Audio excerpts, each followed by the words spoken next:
श्री श्री राधा माधव की जय। श्रीमद् भगवद गीता की जय। कर्म इंद्रियाणि संयम्य ये आस्ते मनसा स्मरण इंद्रिया अर्थान विमूढ़ात्मा मिथ्याचार स उच्यते।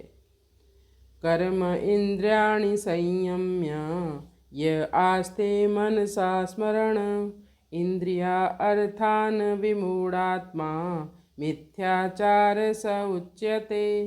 यहाँ पर कर्म इंद्रियों का अर्थ केवल कर्म इंद्रियों से नहीं है, बल्कि समस्त इंद्रियों के बारे में कहा है। कर्म इंद्रियां यानी हाथ, पैर, मुख, मलेंद्रिय और मूत्रेंद्रिय।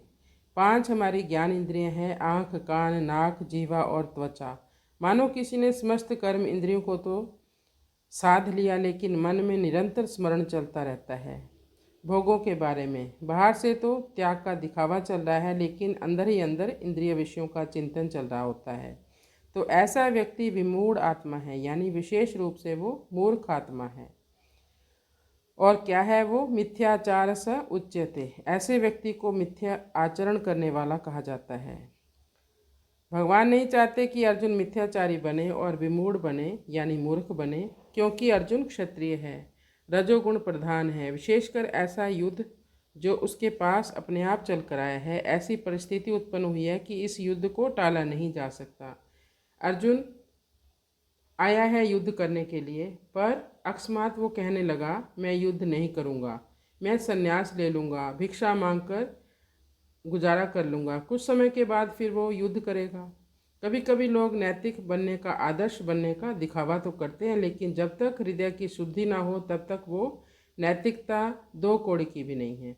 ऐसा व्यक्ति जो बाहर से तो ध्यान धरने का दिखावा करता है, लेकिन मन में इंद्रियों विषयों का चिंतन करता रहता है, ऐसा व्यक्ति प्रपंचक है, ढोंगी है, संत इसको कहते हैं, पाखंडी है। केवल हमें अपनी इंद्रियों को वश में नहीं करना है, हमें अपने मन को भी वश में करना है। अध्यात्मवादी वही है जिसने अपने मन को साध लिया है। यहाँ पर कबीरदास जी एक कटाक्ष करते हुए कहते हैं ऐसे लोगों के लिए जो दिखावे के लिए अध्यात्मवादी बने हुए हैं।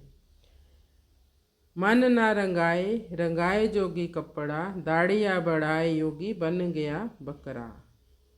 तो ऐसे हमें नहीं बनना है। दिखावे के लिए साधु संत की वेशभूषा धारण नहीं करनी है। मन से अपने भगवान को भजना है। भगवान को सभी अंगों से हमें भगवान का ही स्मरण करना है। तो आप इसका अभ्यास करते रहे। एक दिन में नहीं होगा ये सब कुछ। आप इसका अभ्यास करें, निरंतर नाम जाप करें, तो देखना एक ना एक दिन आपकी बुद्धि पूरी भगवान में लग जाएगी। कृष्णाय वासुदेवाय हरये